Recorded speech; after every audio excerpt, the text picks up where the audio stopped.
Deep in the heart of the South Island is the most remote of Lake Wanaka's 5 islands, Waho.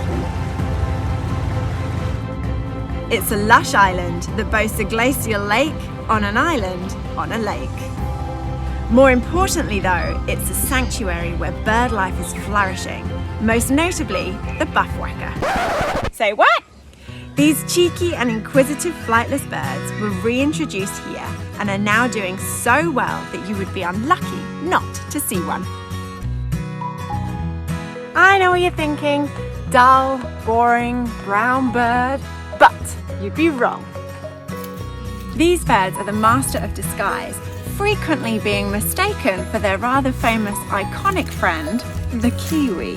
A mistake that is often encouraged, and many may argue that the weka should actually be New Zealand's national bird, but that is a conversation for an entirely different day.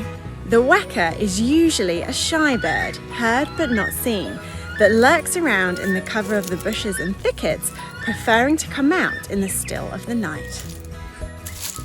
However, weka are incredibly clever, and in places where they are used to seeing humans, they are quite different from their bashful rural relatives.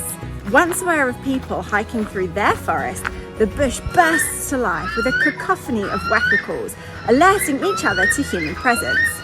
Pretty soon, curiosity takes over and they come crashing through the undergrowth, investigating the visitors to their island, hoping for an easy meal. Unfortunately, it's this curiosity and fearlessness that has landed New Zealand's buff weka in strife. Extinct on the mainland since the 1920s, it's a chunky, ground-dwelling, flightless bird, like so many others endemic to New Zealand. It's an easy target for predators.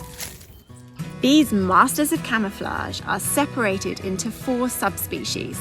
Depending on where you are, they can be plentiful throughout the South Island, especially around campsites or rest stops, tempted by the places filled with easy meals and shiny objects. The buff weka on Waho Island are descended from just 30 individuals that were relocated back in 2004. Thanks to amazing conservation efforts, this number has ballooned from 30 to nearly 200 individuals on this predator-free haven. The weka's beak is surprisingly powerful. They mainly use it to forage for grubs and worms in the ground, but they can wield it like a hammer, rearing their head back for maximum impact. When foraging, they move leaf litter with their bills and not their feet like you might expect. They are exceptionally good at finding all sorts of scrummy insects in the ground, and once the soil is nicely turned over, they'll spend a long time rummaging through it. Their foraging style is easily watched by their fluffy offspring. The chicks hungrily follow their parents around, collecting tasty morsels from their beaks. Up there as one of the most charismatic and funny birds I've ever laid eyes on, they have swiftly become one of my favourite New Zealand finds.